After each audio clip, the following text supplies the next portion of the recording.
Hello students, welcome to Pharmacy Notes by US. Today we discuss pilot plant scale up technique part 16. So let's start. तो students pilot plant scale up technique का ये last topic है जो कि आज अपन यानी कि unit है जो कि आपकी कंप्लीट होने जा रही है। इसके बाद अपन डिस्कस करेंगे सम एमसीक्यूज जो कि मोस्टली कुछ कंपटीशन एग्जाम्स में आपको देखने को मिलेंगे, प्लस आपके अकॉर्डिंग टू सिलेबस आपको एमसीक्यूज की प्रिपरेशन हो जाएगी। तो अपन शुरू करते हैं। The last topic of pilot plant scale up technique is introduction to platform technology. अब प्लेटफॉर्म टेक्नोलॉजी है क्या, किस तरीके से है जो कि पायलट प्लांट में काम आ रही है, उसके बारे में है जो कि आप एक जनरल डिस्कशन आज अपन करेंगे। बेसिक इंट्रोडक्शन की बात करेंगे, डिटेल में नहीं जाएंगे क्योंकि बहुत ही डिटेल टॉपिक है। तो अगर प्लेटफॉर्म टेक्नोलॉजी की बात करूँ तो सबसे पहले प्लेटफॉर्म ये चीज होती क्या है। तो obviously platform is a group of technology that are used as a base और infrastructure upon which other applications technologies और process are developed for the end users. यानी कि बेसिकली जो प्लेटफॉर्म है, जैसे कि ऑब्वियस है कि भाई प्लेटफॉर्म की मतलब क्या होगा यहाँ पे कि भाई एक पर्टिकुलर चीज जिसके ऊपर सारी की सारी चीजें हैं जो कि मैनेज की गई है, यानी कि जो बेसिक चीज है वो बना दी है। अब बाकी जो भी चीजें हो रही हैं, चाहे फार्मास्यूटिक्स की अगर अपन बात कर दें, फार्मेसी की बात कर दें, या दूसरे कोई डिपार्टमेंट की भी बात करोगे तो उसमें जो मेन प्लेटफॉर्म है वो रेडी कर दिया। अब सारी की सारी चीजें हैं जो कि इससे रिलेटेड रहेंगी, यानी कि it is a main base, और इससे है जो कि सारी की सारी एप्लीकेशन टेक्नोलॉजी हैं जो कि निकल रही हैं। जैसे एग्जांपल के तौर पे अपन सिंपल एग्जांपल लें कि जैसे कि अगर पर्सनल कंप्यूटर की बात करें तो उसमें क्या रहेगा, जैसे हार्डवेयर है या जो ऑपरेटिंग सिस्टम है उसके ऊपर सारे के सारे जो एप्लीकेशंस हैं वो सारी की सारी वर्क करती रहती है। यानी कि जो बेस हो गया वो क्या हो गया, उसका ऑपरेटिंग सिस्टम। उसके अंदर अब आप कितनी भी एप्लीकेशंस डाल दो, मेन जो प्लेटफॉर्म होगा वो उसका ऑपरेटिंग सिस्टम ही रहेगा, राइट। अब बात करते हैं प्लेटफॉर्म टेक्नोलॉजी क्या है। तो platform technologies are system that distributes the system out into different levels of abstractions. This is done in order to differentiate between core platform functions and the application layer that sits on the top of and draw upon this underlying common services। यानी कि basically platform technology है जो कि ये तो चीज हो गई कि बेसिकली एक बेस है, और बेस के अंदर अगर अपन बात करें तो बेस के अंदर किस तरीके से काम किया जाता है उसके बारे में है जो कि डिस्कशन किया है इन लोगों ने कि भाई प्लेटफॉर्म के अंदर मेन जो एक सिस्टम है, अब उससे है जो कि डिफरेंट लेवल्स हैं जो कि निकल रहे हैं। यानी कि खुद एक कोर हो गया, अब इससे क्या क्या अपन फंक्शंस ले सकते हैं, क्या क्या यूटिलाइजेशन कर सकते हैं, they are different layers. Pharmaceutical platform technology की बात करेंगे, ये है क्या। तो pharmaceutical platform technology are considered a valuable tool to improve efficiency and quality in drug product development. यानी कि बेसिकली अब फार्मास्यूटिकल प्लेटफॉर्म टेक्नोलॉजी की अगर अपन बात करें तो ये मोस्टली किसी भी चीज की एफिकेसी या एफिशिएंसी या फिर क्वालिटी को इंप्रूव करने के लिए है। जैसे सिंपल मैं आपको एग्जांपल के थ्रू समझाऊं तो जैसे कि आप जैसे राइट नाउ अपन को जो जेनेटिक इंजीनियरिंग के बारे में पता है तो उसमें क्या होगा, भाई जीन चाहिए। अब जीन आपको कहाँ से मिल रहे हैं, ऑब्वियस है कि आप वो पर्टिकुलर स्ट्रक्चर से, डीएनए स्ट्रक्चर से वो चीज़ उठा रहे हो। तो ये चीज़ आपकी जो है किसी भी डीएनए मॉलिक्यूल, ये चीज़ हो गई आपकी स्टैंडर्ड, ये हो गया आपका प्लेटफॉर्म। अब इससे आप चाहे जीनोमिक्स निकालो, चाहे प्रोटियोनोमिक्स निकालो, चाहे कोई दूसरी इन्फॉर्मेशन निकालो, उससे आप डीएनए टेक्नोलॉजी के अंदर इंसर्ट करो, किसी और टेक्नोलॉजी के इंसर्ट करो, बट जो आपका बेस है वो क्या हो गया, वो पर्टिकुलर न्यूक्लियस, वो पर्टिकुलर सेल्यूलर स्ट्रक्चर जिससे कि आपको इन्फॉर्मेशन कलेक्ट करनी है, राइट। तो दिस इज द प्लेटफॉर्म। अब वो प्लेटफॉर्म है जो कि क्या क्या चीजें आपको प्रोवाइड कर सकता है, तो वो यानी कि एक चीज से अब बहुत सारी ब्रांचेस में जा सकते हो। वैसे जैसे सिंपल अगर अपन कहें, जैसे फार्मेसी एक नाम है, इसकी डिफरेंट डिफरेंट ब्रांच है। आपको किस ब्रांच में जाना है, आपको सूटिक्स में जाना है, कॉग्नोसी में जाना है, इकोलॉजी में जाना है, एनालिसिस में जाना है, केमिस्ट्री में जाना है, पर जो मेन कोर है वो कौन हो गया इसका, फार्मेसी। अब अकॉर्डिंग टू द नीड धीरे धीरे इसकी सब ब्रांचेस बनती रहेंगी। अगेन अगर अपन फार्मास्यूटिक्स की बात करें तो फार्मास्यूटिक्स में भी डिफरेंट ब्रांचेस हो जाएंगी। एक प्रोडक्शन की हो गई, एक नोवल सिस्टम्स की हो गई, नोवल सिस्टम के अंदर एक सॉलिड की हो गई, एक लिक्विड की हो गई, एक सेमी सॉलिड की हो गई, एक टारगेटेड हो गई, एक सस्टेन रिलीज हो गई, एक मॉडिफाइड रिलीज हो गई, इस तरीके से। बट कोर अभी भी एक फार्मेसी है, उसका सब है फार्मास्यूटिक्स। डिफरेंट डिफरेंट है जो कि इसकी ब्रांचेस निकलती रही according to the new improvement या न्यू रिसर्चेस। इंपॉर्टेंस की बात करेंगे भाई फार्मास्यूटिकल प्लेटफॉर्म टेक्नोलॉजी, इनकी इंपॉर्टेंस क्या है। तो platform companies move faster than their traditional counterparts. Obvious है क्योंकि उसमें क्या होगा, ये थोड़ी जल्दी चलेंगे अगर आप कोई नई चीज शुरू कर रहे हो उससे, क्योंकि ऑब्वियसली आपके पास राइट नाउ बेस तैयार है। अब आपको एक नई सब ब्रांच के बारे में डिस्कशन करना है, but base is your already standard, उसको अच्छे से आपने स्टैंडर्ड कर लिया है। तो जब वो चीज स्टैंडर्ड है तो जो प्लेटफॉर्म टेक्नोलॉजीज होंगी, कंपनीज होगी, वो नॉर्मल कंपनी से थोड़ी फास्ट भी होंगी, क्योंकि उनके पास जो बेस है उसका पूरा का पूरा प्रॉपर डेटा कलेक्शन है। Then, when your core products and services frequently change, it forces your employees and your organization to embrace change quickly. साथ ही साथ इसके अंदर ऑब्वियस अगर आपका कोर चेंज होता है, सपोज कि आप किसी पे काम कर रहे थे, अब राइट नाउ आपकी ब्रांच है जो चेंज हो गई है, तो ऑटोमेटिकली जो एम्प्लॉयज हैं वो उस डायरेक्शन में वर्क करना शुरू कर देंगे, राइट। तो ये जो प्लेटफॉर्म टेक्नोलॉजी है ये अपने को ये सिखाती है कि किस तरीके से आपको है जो कि काम को अल्टर करना है। नॉर्मली अगर अपन प्लेटफॉर्म्स की बात करें और सिंपल एग्जांपल अपन ने कंप्यूटर लिया था, ऑपरेटिंग सिस्टम लिया था, तो इसमें इसके कौन कौन से प्लेटफॉर्म हो सकते हैं? तो भाई कंप्यूटिंग प्लेटफॉर्म है, एक डेटाबेस प्लेटफॉर्म है, स्टोरेज प्लेटफॉर्म है, एप्लीकेशन प्लेटफॉर्म है, मोबाइल प्लेटफॉर्म्स हैं, वेब प्लेटफॉर्म्स हैं। यानी कि देखो डिफरेंट डिफरेंट जगह आप काम कर सकते हो। कंप्यूटिंग के अंदर आप काम कर सकते हो डेटाबेस में, स्टोरेज, मोबाइल प्लेटफॉर्म्स हैं एंड वेब प्लेटफॉर्म्स हैं, लाइक HTML या आप पर्टिकुलर कोई वेबसाइट पे जा रहे हो तो। ओवरऑल अगर अपन बात करें डिस्कवरी की, जिसमें प्लेटफॉर्म की बात की जा रही है कि भाई एक बेसिक प्लेटफॉर्म से आपने कौन कौन सी चीज़ों में आप रिसर्च कर सकते हो। तो ऑब्वियस से अगर आपके पास कोई बेसिक चीज़ है, तो अगर आप गौर से देखें तो सबसे पहले अपने क्या किया, एलोपैथी के अंदर, फार्मेसी में आपने एक डोजेस फॉर्म बनाई। डोज फॉर्म बनाने के बाद आपको बीमारियों का डिफरेंट पता चला। बीमारियों के पता लगने पर आपको पता लगा कि ऐसा कोई मॉलिक्यूल बनाना पड़ेगा जो कि इस बीमारी के लिए यूजफुल हो, या फिर आपको कोई ऐसी डिजीज पता चली कि जब अपन उसको ट्रीट कर रहे हैं तो आपकी नॉर्मल बॉडी की सेल्स भी हैं जो लाइसिस हो रही है, तब आपने टारगेटेड के बारे में सोचा। प्लस अपन ये भी चीज सोचे कि भाई ह्यूमन को देने से पहले इट मे बी पॉसिबल कि अपन किसी एनिमल को दे दें। अब एनिमल को तब देंगे जब उसके अंदर अपन कुछ डिजीज है जो कि ऑटोमेटिकली क्रिएट करेंगे, तभी तो उसका इलाज कर पाएंगे।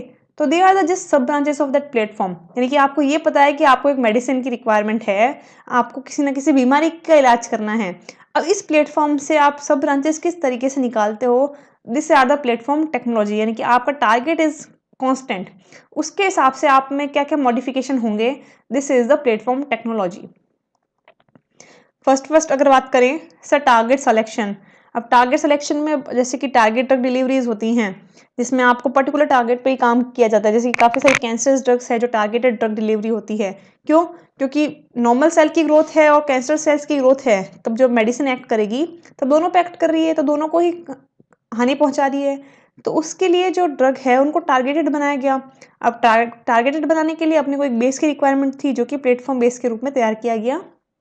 वहां से ओवरऑल एक्शन से उसको टारगेटेड तक लाने का जो काम है, this is the platform technology research. Like जो बायोटेक्नोलॉजी में होता है, मॉलिक्यूलर बायोलॉजी में है, प्रोटीन एक्सप्रेशंस हैं, इंजीनियरिंग है, ये सारी चीजें। Then lead discovery. Lead discovery में बेसिकली जैसे आपके पास कोई मॉलिक्यूल है जो सपोज आपने हर्बल से निकाला, हर्बल से निकालने के बाद ये आपको ये पता चल गया कि ये ऐसी एक डिजीज में काम आता है जो बहुत ही रेयर उसके अपने को प्लांट से उसका एक्सट्रैक्ट मिलेगा या बहुत ज़्यादा एक्सपेंसिव पड़ेगा, तो आप क्या करोगे, वैसा का वैसा सेम मॉलिक्यूल है जो कि लैब में सिंथेसाइज करने की कोशिश करोगे, क्योंकि अगर सेम मॉलिक्यूल आप सिंथेसाइज करते हो तो उसका सेम भी ये यूज भी वैसा का वैसा ही होगा।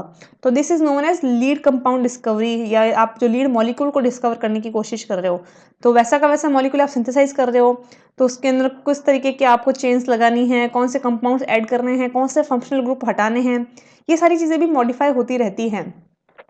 तो जो लीड का डिस्कवरी है, this is also a part of the development process, like automated high through out screening systems के थ्रू ये चीज़ होती है। देन मेडिसिनल केमिस्ट्री, जिसके अंदर लीड ऑप्टिमाइजेशन की, आपने चलो लीड कंपाउंड निकाल लिया, उसमें से सबसे बेस्ट कौन सा है, सो उससे जो आप स्ट्रक्चर एक्टिविटी रिलेशनशिप्स के आधार पर उसको मॉडिफाई करते हो कि बेस्ट स्ट्रक्चर कौन सी रहेगी, वो सारी की सारी चीज़, लाइक स्ट्रक्चर की बायोलॉजी, उसका कंप्यूटेशनल बेस क्या है, उसका डिज़ाइन क्या है, उसकी मॉडलिंग क्या है, वो सारी चीज़ें। देन आपको ये पता है कि आपको टारगेट कहाँ करना है, आपने लीड मॉलिक्यूल सर्च कर लिया, उसकी सारी ऑप्टिमाइजेशन कर ली, अब क्या होगा, ऑब्वियस है अब आप उसका करोगे इन वीवो स्टडीज, यानी कि एनिमल पे स्टडीज करके देखोगे कि क्या सच में वो उस तरीके से काम कर रही है या नहीं। तो this is known as in vivo ex vivo pharmacological actions, right. Like drug metabolism, या जो ड्रग की फार्माकोकाइनेटिक है, like distribution, metabolisms, their excretion and etcetera. Then last the drug candidate, अब आपने ये सब कुछ ये देख लिया कि yes it is a pharmacological active product, then it's time to make a formulation. Then this is a pharmaceutical science and development in which early phase we have to make a formulation of a particular dose. Project management, team of drug and development जो है वो सारी की सारी चीजें ये decide करता है. वन बाय वन इनको डिटेल में बात करेंगे ये किस तरीके से काम करते हैं. तो सबसे पहले है biotechnology, like molecular biology, right. Biotechnology में basically it identify and validate the novel disease targeted. यानी कि बायोटेक्नोलॉजी में बेसिकली ये रहता है कि आपका जो भी नोवल डिजीज है, लाइक कैंसर की अगर आप बात करें तो इट इज नोवल, राइट. क्योंकि इंडिविजुअली म्यूटेशन के रूप में different different type of cancer availables हैं. तो यहाँ पे वो टारगेटेड आइडेंटिफाई करने की कोशिश करेगा कि किस तरीके से अपने को टारगेट को यानी कि जो कैंसर सेल्स है उस पर ऐड करके उसको डिस्ट्रॉय करना है. Then general IND enabling pre clinical safety datas and competence. यानी कि बेसिकली जो IND है यानी कि आप जो रिसर्च कर रहे हो, रिसर्च करने के दौरान आपने जो काम किए हैं उसके आधार पे चीज़ें क्या है वो सारी की सारी कंट्रोल करना. जो नोवल ड्रग डिलीवरी सिस्टम आपने निकाला है, investigational new drug delivery system, उसके बारे में सारी की सारी चीज़ चेक करना. Then protein expression and engineering, उसका मॉडिफिकेशन किस तरीके से है जो कि आपकी ड्रग वहाँ पे काम कर रही है. प्रोटीन एक्सप्रेशन के अंदर भी अगर बात करें तो किस तरीके से वो वर्क कर रही है, किस तरीके से उसकी बाइंडिंग कर रही है, किस तरीके से उस चीज़ को डिस्ट्रॉय कर रही है. Then expression and purification of recombinant protein in bacteria, insect cells, mammalian cells. और वैसे जब बायोटेक्नोलॉजी की बात की जा रही है तो मोस्टली अगर अपन सिंपल एग्जाम्पल के रूप में देखें कि जैसे कि एंटीबॉडीज तैयार की जा रही है तो वहाँ पे आपको कोई ना कोई एनिमल का सेक्रिफिकेशन ज़रूरी है. आप उसके अंदर एंटीबॉडी जनरेट कर रहे हो या कुछ वैक्सीन है जो जनरेट कर रहे हो, उसको आप वहाँ से एक्सट्रैक्ट कर रहे हो, प्यूरिफाई कर रहे हो. Then it is act as a antibody या फिर नोवल बायोलॉजिस्ट जो कि आप दे सकते हो किसी ना किसी पेशेंट को, या तो वो इम्यूनिटी के लिए या डायग्नोस्टिक एप्लीकेशंस के लिए या फिर वैक्सीनेशन के हिसाब से ट्रीट की जाती है. Protein engineering on novel biologics antibiotics for therapeutic diagnostic applications. यानी कि बेसिकली जो बायोटेक्नोलॉजी है, मॉलिकुलर बायोलॉजी है, उसमें ये चीज़ की जाती है. लाइक जैसे DNA कंस्ट्रक्शन है, cell transfection, then cell propagation होगा, सेल लाइसिस होगा, देन प्रोटीन जो प्यूरिफाई हो रहा है उसके बारे में जो सारे एक्सप्रेशंस हैं they are the protein expressions. Then automated high throughput screening system which is known as STS. अब ये है क्या? Provide assays for rapid detection by integrating the technology behind automated operation platforms. यानी कि ऑटोमेटेड प्लेटफॉर्म्स की बात करें कि यानी कि इस तरीके से है कि आपने सिंपल का सीधा कंपाउंड डाला और कंपाउंड सारा का सारा आपके इक्विपमेंट से होते हुए इक्विपमेंट से नेक्स्ट जो प्रोसेसेस है किस तरीके से वो सूटेबल होगा, कौन से इसमें डिजायर कैरेक्टर्स है, उसका फार्माकोलॉजिकल एक्शन बताते हुए आपको सीधा का सीधे स्क्रीन पे शो कर देगा कि ये कंपाउंड है, इस तरीके से डिटेक्ट हुआ है और इसका जो यूज़ है वो ये होगा. यानी कि राइट नाउ ह्यूमन के लिए क्या हुआ, जो वर्क एफिशिएंसी है वो एकदम कम हो गई. अब सीधा का सीधा आपको सैंपल डालना है, उसकी स्ट्रक्चर क्या है, उसकी लीड कंपाउंड क्या है, वो किस तरीके से एक्ट करेगा, ये सारे का सारा वाया स्क्रीन आपको पता चल गया. तो अगेन अगर अपन बात करें तो this is a set of platform. एक प्लेटफॉर्म है जो कि एक ह्यूमन काइंड ने सेट कर दिया कि अब मुझे सिर्फ और सिर्फ लीड कंपाउंड को देना है, बाकी सारे इंफॉर्मेशन मुझे कंप्यूटर ऑटोमेटिकली निकाल के दे देगा. Like provide service for in vitro testing of synthetic compounds. अब जैसे आपने कोई सिंथेटिक कंपाउंड बनाया है, मॉडिफाई किया है, तो उसके अंदर जो इन विट्रो टेस्टिंग्स हैं उसका भी प्री एस्टिमेशन यहाँ पर इन थ्रू जो इंस्ट्रूमेंट्स हैं उनके थ्रू अपन कर सकते हैं. और ऐसे ऐसे इंस्ट्रूमेंट्स भी आ गए हैं जो ऑटोमेटेड हैं. ऑटोमेटिक आपका सैंपल लेंगे, ऑटोमेटिक है जो कि डेटास को कैलकुलेट करेंगे और आपको है जो कि स्क्रीन पे शो कर देंगे. They provide service for STS database management, integration, analysis and compound inventory. साथ ही साथ ये जो automated high through screening systems हैं, ये सारा का सारा जो एनालिसिस है, इंटीग्रेशन है, मैनेजमेंट है, ये ऑटोमेटिकली अपने को करके है जो कि कंप्यूट करते हैं. They also provide the services for cytotoxicity assay. साथ ही साथ वो मॉलिक्यूल किस तरीके से साइटोटॉक्सिक रहेगा और किस तरीके से अपने को उसका ऐसे करना है, प्योरिटी किस तरीके से चेक करेंगे, ये सारी चीज़ें भी अपने को उसमें मिलेंगी. जैसे मैंने आपको बताया कि सारी चीज़ ऑटोमेट होती है, तो ऑटोमेटेड की अगर बात करें तो जैसे कि ऑटोमेटेड माइक्रोस्कोपी है, आपने जैसे सैंपल पुट किया और आपको स्क्रीन पे है जो कि सारी चीज़ प्रॉपर्ली दिख जाएगी. उसके अलावा अगर अपन बात करें लाइक फ्लोरोसेंस है, ल्यूमिसेंस है, स्टैंडिंग वर्कस्टेशंस हैं, ऑटोमेटिकली सारी की सारी चीज़ें पुट होगी और आपको डायरेक्टली है जो कि स्क्रीन पे शो हो जाएंगी using the main server database and the HCH, सीधा का सीधा जो स्टैटिकल एनालिसिस होगा वो एनालाइट कैलकुलेट करेगा और सीधी रीडिंग्स देख लेगा। फिर बात करते हैं medicinal chemistry in drug discovery and early development. अगर आप देखें, अपन शुरू से अगर शुरू करें कि आपने किस तरीके से मॉलिक्यूल को खोजा, तो सबसे पहले वहाँ फार्माकोग्नोसी आती है, यानी कि आपने हिट एंड ट्रायल रन लिए, वहाँ पे कौन सी मेडिसिन किस तरीके से काम आती है आपने जाना और हिसाब से आपने रोगों का उपचार करना शुरू किया, राइट। फिर क्या हुआ, धीरे धीरे बीमारियां बढ़ने लगी। बीमारियां जब बढ़ने लगी तब आपके पास जो नेचुरल सोर्सेज थे वो काफ़ी कम थे, तो नेचुरल सोर्सेज की जगह आपने क्या किया, उसी तरीके के सिंथेटिक मॉलिक्यूल बनाने की कोशिश की। अब सिंथेटिक मॉलिक्यूल आपने बना लिए किसी ना किसी प्रोसेस से, तो कोई ना कोई आपने फॉर्मुलेशन डिज़ाइन कर दी। फिर आगे जब और रिसर्च हुई तब आपको पता चला वाया स्क्रीनिंग वाया आइसोलेशन कि केवल और केवल एक मॉलिक्यूल है जो कि रिस्पॉन्सिबल है इस डिजीज़ को ट्रीट करने के लिए। अब बाकी सब जो दे रहे हैं they are not for targeted release, वो आपकी पूरी बॉडी पे भी इफेक्ट कर रहे हैं। तो वहाँ पे टारगेटेड बनाने के लिए अब आपकी क्वांटिटी और भी कम हो गई, सिंथेसिस और भी रिक्वायर्ड हो गया। तब वहाँ पे कि भाई ये मॉलिक्यूल ही मुझे बनाना है, इसी स्ट्रक्चर का मॉलिक्यूल मुझे चाहिए इस क्वांटिटी में। वहाँ से ये जो मेडिसिनल केमिस्ट्री है या जो ड्रग डिस्कवरी है या फिर लीड कंपाउंड को खोजने की जो प्रक्रिया है वो वहाँ से शुरू हुई। यानी कि अपने को अब स्ट्रक्चर पता है कि ये कंपाउंड इस बीमारी में काम आता है, बट वो स्ट्रक्चर अपन नेचुरली इतनी क्वांटिटी में नहीं ले सकते, that why we have to make it synthetic. अब आपने सिंथेटिक बना भी दिया कंपाउंड, तो how to prove that it is the same structure and it is the use of the same particular disease. तो वो सारी की सारी चीज़ें हैं जो कि मेडिसिनल केमिस्ट्री में की जाती हैं। लाइक जो कोई लीड कंपाउंड है उसको ट्राई करना, देन जो स्ट्रक्चर प्रॉपर्टीज हैं उसकी वो देखना कि हाँ it is look like that proper system, then structure के आधार पर उसको डिज़ाइन करना, कंप्यूटर एडेड ड्रग डिज़ाइन उसकी बनाना, chemo informatics based drug design create करना, synthetic diverse structure analogs for in vitro biological evolutions, यानी कि अगर आप इन विट्रो बायोलॉजिकल इवोल्यूशंस कर रहे हो तो जो भी आपने स्ट्रक्चर एनालॉग किए हैं किस तरीके से यूज़ आएंगे, उस पर क्या काम करेंगे, वो सारी चीज़ें प्री एस्टिमेट करना। Then develop a feasible synthetic route for bulk production of potential drug candidate towards further development. साथ ही साथ जब ये चीज़ें प्रूफ हो जाती है कि हाँ ये मॉलिक्यूल एकदम सही है जो आपने लीड कंपाउंड निकाला है, स्ट्रक्चर भी सेम है, कंप्यूटर में समझ भी ये चीज़ आ रही है, सेम वही बीमारी का इलाज कर रही है जिसके लिए अपने उसको बनाए हैं, तो अब क्या है, आपने ये पूरी प्रोसेस कर ली, आपने जो भी मेहनत करनी थी वो कर ली। अब जो मेन क्राइटेरिया है वो आपको ये रहेगा कि जो भी आपने काम किया, जो भी आपने प्रोडक्ट बनाया, वो इस तरीके से या इस तरीके का उसके लिए रूट निकाला जाए कि आप एक अच्छी बल्क प्रोडक्शन कर सकें, साथ ही साथ एक पोटेंशियल ड्रग को भी निकाल सकें फॉर अ प्रॉपर, जो आपकी जो प्रोडक्शन रेट है वो भी अच्छी आए, क्वालिटी भी रहे और स्पीड भी रहे, साथ ही साथ कॉस्ट इफेक्टिव भी वो चीज़ रहे। This is all over part of medicinal chemistry.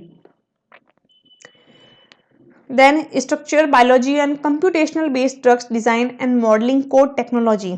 अब ये क्या है, जैसे कि स्ट्रक्चर बायोलॉजी की अगर बात करें and computational based drug design की बात करें, तो crystallize target proteins and solve the structure of its complex with the IBF compounds to facilitate structure based drug design. अब आपने नाम सुना होगा पाइपलाइन ड्रग्स के बारे में। पाइपलाइन ड्रग्स वो ड्रग्स हैं जिनके ऊपर रिसर्च चल रही है, जिनको सिंथेसाइज किया गया है मॉलिक्यूल्स को और किसी ना किसी एक नोवल डिजीज के लिए है जो कि टारगेट किया गया है। तो बेसिकली स्ट्रक्चर अपने को पता है, कंप्यूटेशनल बेस से अपने किसी चीज़ की ड्रग डिज़ाइन की है तो टारगेटेड भी वो होगी। अब टारगेट भी वो ऑब्वियस से किस पे कर रही होगी, किसी प्रोटीन पे कर रही होगी, किसी जीन पे कर रही होगी, किसी सेल पे कर रही होगी, तो उसके आधार पे जो स्ट्रक्चर बायोलॉजी है वो भी देखी जाती है। They guide lead optimization procedure by computer aided drug design including molecular docking and de novo drug design. साथ ही साथ आपने जो भी कंपाउंड निकाला है उसका जो लीड कंपाउंड है उसका ऑप्टिमाइजेशन करना, क्योंकि ऑब्वियस है जब आप सिंथेसिस कर रहे हो तब केवल एक सिंथेसिस नहीं कर रहे होगे, आप कम से कम 50 या 100 सिंथेसिस एक साथ लगाते हो कि भाई इस तरीके की स्ट्रक्चर अपने को चाहिए। अब देखो इस पर्टिकुलर प्रोसेस में वो स्ट्रक्चर कौन बना के देता है।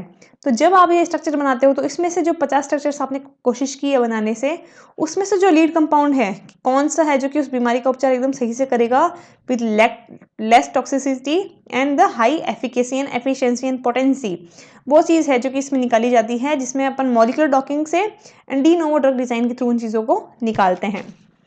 Then establish effective virtual screening strategies to discover novel drug hits and drug candidates। साथ ही साथ जो वर्चुअल स्क्रीनिंग है वो भी ली जाती है इसमें, ताकि अपन जो लीड मॉलिक्यूल हैं, जो नोवल ड्रग्स हैं, उसको आसानी से डिस्कवर कर सकें। साथ ही साथ जो ड्रग मॉलिक्यूल हैं किस तरीके से टारगेट कर सकते हैं, कौन सा ड्रग मॉलिक्यूल किस बीमारी के काम आ सकता है, वो चीज़ें भी अपने को मिलती रहें। अब ओवरऑल अगर आप देखें तो भाई प्लेटफॉर्म होगा तभी आपके पास एक सजेशन होगा कि आपको इस तरीके का मॉलिक्यूल बनाना है, तो किस वे में जाते हुए आप इस मॉलिक्यूल तक है जो कि पहुंचोगे, राइट। क्योंकि अगर आपके पास बेस है, सपोज आपको सिंपल पैरासीटामोल ही बनानी है, तो सबसे पहले आपको क्या पता होना चाहिए कि भाई पैरासीटामोल दिखता कैसा है। अब ये वाला स्ट्रक्चर मैं किस मॉलिक्यूल को या किस केमिकल को मिला के बना सकता हूँ, तो this is a main platform कि आपको करना क्या है, आपको बेसिक मॉलिक्यूल्स क्या चाहिए उस चीज को सिंथेसाइज करने के लिए। They are the main platform technology. Then in vivo and ex vivo pharmacology, obvious है जब आपने कोई चीज़ मॉलिक्यूल डिज़ाइन कर ली, अब आपने किसी नोवल सिस्टम के लिए किया है, टारगेटेड किया है, तब it is very important to also evolute on animals, right. Animals पे इवोल्यूट करना भी वो चीज़ ज़रूरी है कि भाई एनिमल्स पे वो चीज़ वर्क कर रही है या नहीं, कोई साइड इफेक्ट तो नहीं है, कोई टॉक्सिसिटी तो नहीं है, जो एनिमल्स हैं जिनको अपन फिलहाल एज अ पेशेंट ट्रीट कर रहे हैं वो मर तो नहीं रहे, डेथ रेट तो ज़्यादा नहीं है। तो ये सारी चीज़ें भी प्लेटफॉर्म के रूप में डिसाइड की जाती हैं कि आपको कितना डॉक्यूमेंटेशन रहेगा, कितनी स्क्रीनिंग देनी है, कितने एनिमल्स लेने हैं, किस तरीके से डोज देनी है और किस तरीके से उनको इवोल्यूट करना है, कौन सा मेथड रहेगा इवोल्यूशन का। यह सारा प्लेटफॉर्म, यानी कि वो सारी की सारी चीज़ें प्लेटफॉर्म के बेस पे रखी जाती हैं और उसको ट्रीट किया जाता है।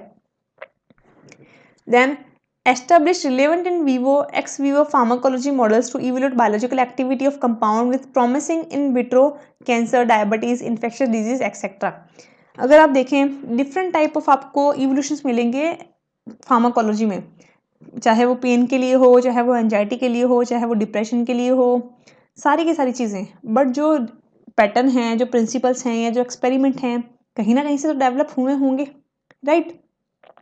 अब कहीं से भी वो चीज़ डेवलप हुई है तो किस तरीके से उसको डेवलप किया गया, तो कोई ना कोई प्लेटफॉर्म सेट किया गया होगा कि भाई हाँ, अगर अपने को पेन चेक करना है तो इस तरीके के 4 मेथड से अपन ये पता लगा सकते हैं कि एनिमल में पेन कम हुआ है या नहीं हुआ। तो they are the standards, they are the platforms.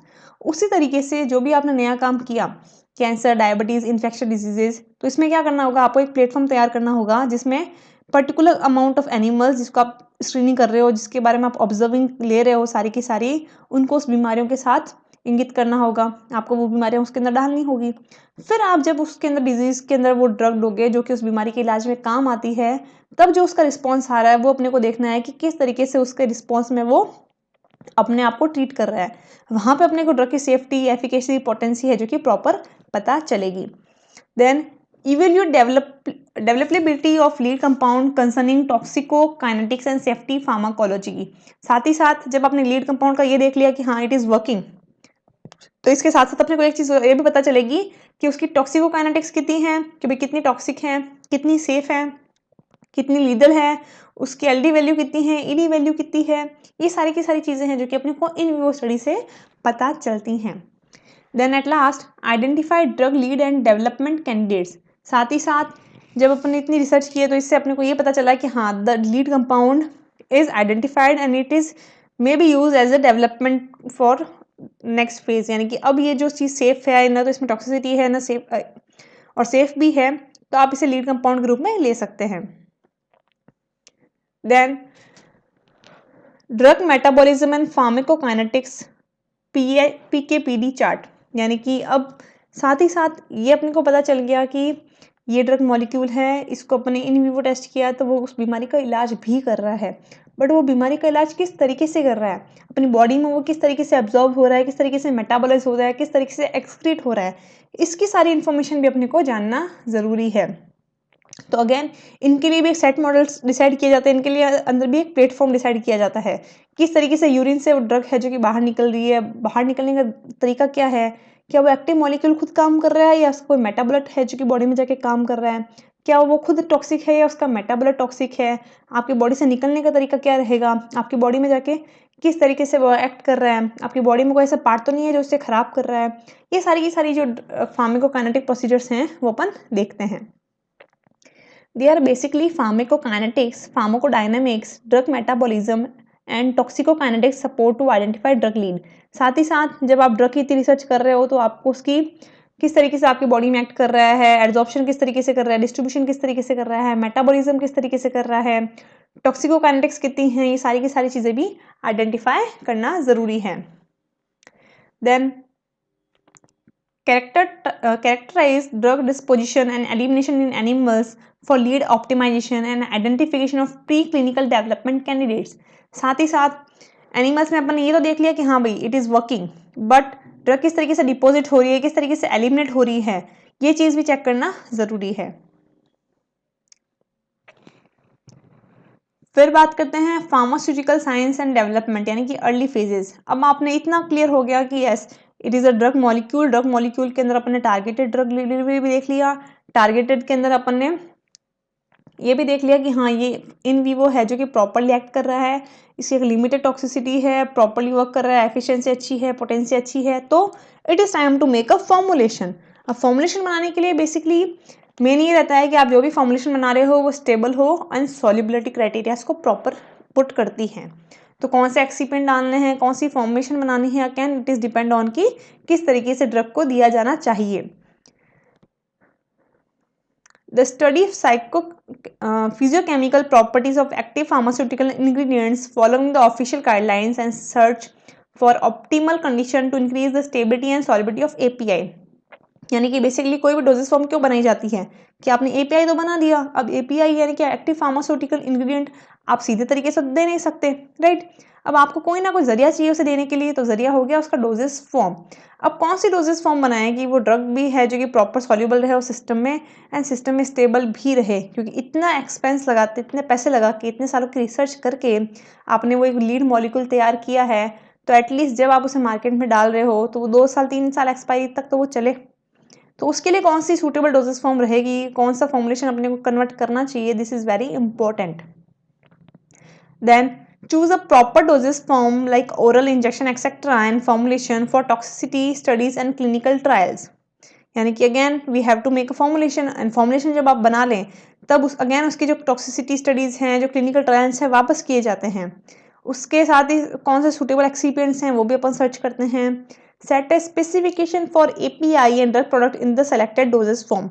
यानी कि एपीआई के लिए सारे के सारे नॉर्म्स रहेंगे, सारी गाइडलाइंस रहेंगी, सारे के सारे आपको ट्रायल्स करने होंगे, वो आपको ड्रग प्रोडक्ट के लिए भी करने होंगे।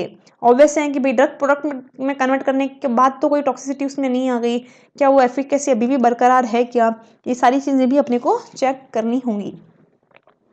ड्रग डिस्कवरी साइकिल्स की अगर हम नॉर्मली बात करें कि किस तरीके से सारी की सारी चीज़ें एक दूसरे से जुड़ी हुई हैं, किस तरीके से प्लेटफॉर्म क्रिएटेड है, तो आपने सबसे पहले क्या करोगे, कंपाउंड को कलेक्ट करोगे, देन प्राइमरी ऐसे होगा, हाई थ्रूपुट स्क्रीनिंग्स होगी, देन सेकेंडरी एसेस होंगे जिसमें आप बायो अवेलेबिलिटी चेक करोगे, टॉक्सिसिटी चेक करोगे, मेटाबॉलिज्म चेक करोगे, देन ये सब कुछ प्रूव होने के बाद आप क्लिनिकली उससे टेस्ट करने की कोशिश करेंगे।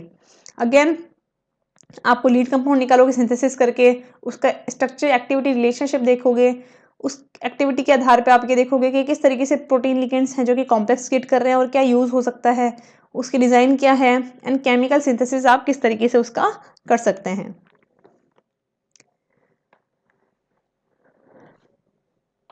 फिर बात करते हैं project management team for drug development.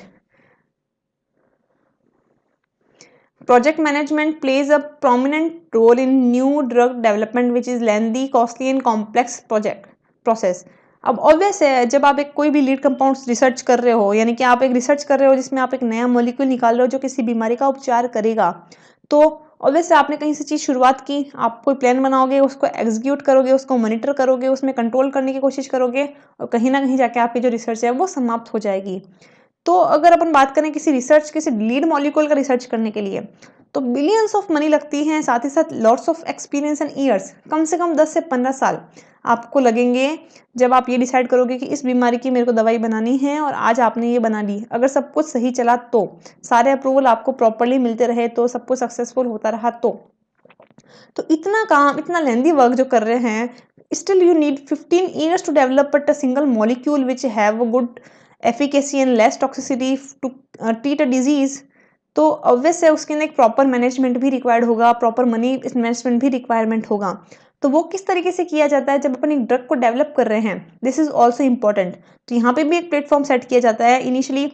Obviously एक टाइम कंज्यूम देखा जाता है कि कितना समय लगेगा, प्लानिंग की जाती है, फंडिंग देखी जाती है, कहाँ पे आप काम करोगे वो लोकेशन देखी जाती है, एडवाइजरी देखी जाती है, रेगुलेटरी एजेंसीज के बारे में पता लगाया जाता है कि किस तरीके से इस प्रोसेस को आपको रन करवाना है। ये सारी की सारी चीज़ें आपको चाहिए। साथ ही साथ कुछ साइंटिस्ट भी होंगे जो इस पे काम कर रहे होंगे, you have to pay them too. तो ये सारी चीज़ें किस तरीके से मैनेज की जाती हैं, कितने लंबे समय तक अपने को करनी है, टारगेट क्या है, उसको अचीव करने के लिए एक प्रोजेक्ट मैनेजमेंट टीम की भी रिक्वायरमेंट रहती है। तो project management team plays a prominent role in new drug development, which is lengthy, costly, and complex process, right? Implement effective project management. IBPR established a skilled project management team, PMT. इसके बारे में आपने नाम सुना भी होगा। Basically जो PMT है इसका मेन यही काम रहता है कि जो भी रिसर्च है, जो भी साइंटिस्ट है जो रिसर्च कर रहे हैं, जो भी फंडिंग की जा रही है, उसको प्रॉपरली वो मैनेज करे कि किस तरीके से है, जो कि कितने समय में कितना काम होना चाहिए और कितने काम के लिए कितना मनी है जो कि डिस्ट्रीब्यूट किया जाना चाहिए। तो this is the work of PMT.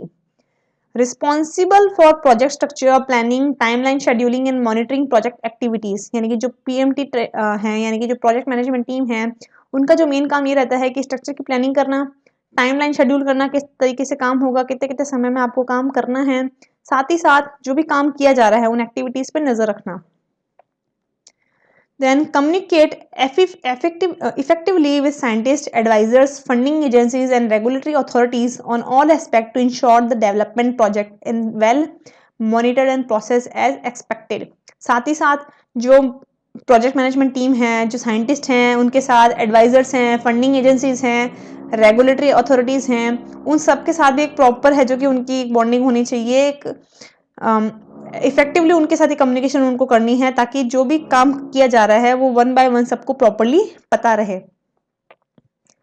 ये तो आज आपका कंप्लीट हुआ पूरा का पूरा जो प्लेटफॉर्म टेक्नोलॉजी है वो, बट स्टिल इस प्लेटफॉर्म टेक्नोलॉजी के अंदर भी कुछ न्यू है जो कि कैपेबिलिटीज देखी जाती हैं कि और भी अपन इसमें क्या कर सकते हैं और अपन किस तरीके से डेवलपमेंट कर सकते हैं। तो अगर उसके बारे में बात करें तो new technology platform capabilities to enhance the overall research strength as well as long term strategy development. यानी कि बेसिकली आप जब 15-15 साल के लिए रिसर्च करते हो, जब आप करोड़ों रुपए लगा रहे हो किसी रिसर्च में, तो आपको पूरी की पूरी प्रॉपर टीम भी चाहिएगी। यानी कि वहाँ पे आपको इंजीनियर्स भी चाहिएंगे, वहाँ पे आपको मैनेजमेंट टीम भी चाहिएगी, वहाँ पे आपको साइंटिस्ट भी चाहिएंगे, आपको वर्कर्स भी चाहिएंगे, आपको प्रॉपर मटेरियल भी चाहिएगा। इतनी लॉन्ग टाइम स्ट्रेटेजीज को डेवलप करने के लिए we have to set up platform, right. साथ ही साथ new platform being establish including the followings. आप जब भी कोई न्यू प्लेटफॉर्म एस्टैब्लिश कर रहे हो तो you have to mention some things like phenotypic drug screening platform. आप किसी का फिनोटाइप पता करने की कोशिश कर रहे हो, जैसे कि आपने सुना भी होगा आजकल जो जीन कोडिंग चल रही है इंडिविजुअल पर्सन की, ताकि आगे जाके कभी भी कोई भी बीमारी हो तो आप उसके बारे में पता लगा सको कि किस तरीके से जीन है जो कि डिस्ट्रीब्यूट हुआ है और आदमी को किस तरीके से बीमारी हुई है।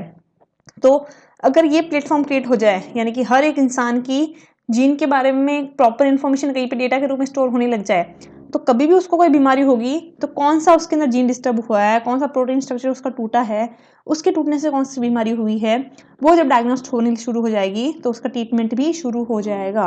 यानी कि we have to set up platform to before to ये पता लगाने के लिए कि बीमारी क्या है। बीमारी का पता लगते ही ऑटोमेटिकली बीमारी के इलाज के लिए भी रिसर्च होनी शुरू हो जाएगी। Then structure based and fragment based drug design technology platform. साथ ही साथ स्ट्रक्चर बेस्ड या जो fragment based drug design technology है उसका प्लेटफॉर्म तैयार करना। कंप्यूटेशनल एंड इन्फॉर्मेटिक्स टेक्नोलॉजी, यानी कि कोई भी चीज़ है जो कि अपने डेटा से वो कलेक्ट करना है तो वो कंप्यूटेशनल बेस्ड हो, सीधा का सीधा अपने को कंप्यूटर पर मिल जाए। जैसे कि आप आजकल देखते भी होंगे काफ़ी सारे जो डॉक्टर्स हैं वो आपकी इन्फॉर्मेशन हैं जो कि डेटा के रूप में अपने पास सेव रखते हैं। यानी कि पिछली बार ये आया था पेशेंट, इसमें ये बीमारी थी, उसमें ये सिम्टम्स थे, अब इसको ये ट्रीटमेंट दिया, अब ये ट्रीटमेंट दिया। यानी कि you have a profile of your disease, of your record. तो this is a computational method कि आपके पास एक प्लेटफॉर्म है, अब आपको पता है कि इस 10 सालों से मैं इसको ट्रीट कर रहा हूँ, मैंने ये मेडिकेशन दिया है, ये उसमें साइड इफेक्ट आए हैं, ये चेंजेस हुए हैं, इस तरीके से ट्रीटमेंट सही गया है, तो अब मुझे कौन सी है जो कि थेरेपी देनी चाहिए। Then translation pharmacology technology platform, patient derived xenografts models, novel biologics. This platform are not only complements to the existing capabilities but also bring forth new opportunities at IBPR.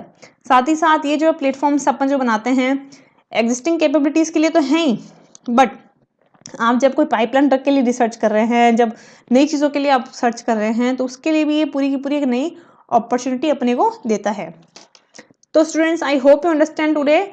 आज अपना टॉपिक यहीं खत्म हो गया। अब जो अपन डिस्कस करने जा रहे हैं वो अपन डिस्कस करेंगे एमसीक्यूज इन नेक्स्ट क्लास, और उसके बाद अपन है जो कि आपकी नेक्स्ट चैप्टर के बारे में डिस्कशन करना शुरू करेंगे। So thank you.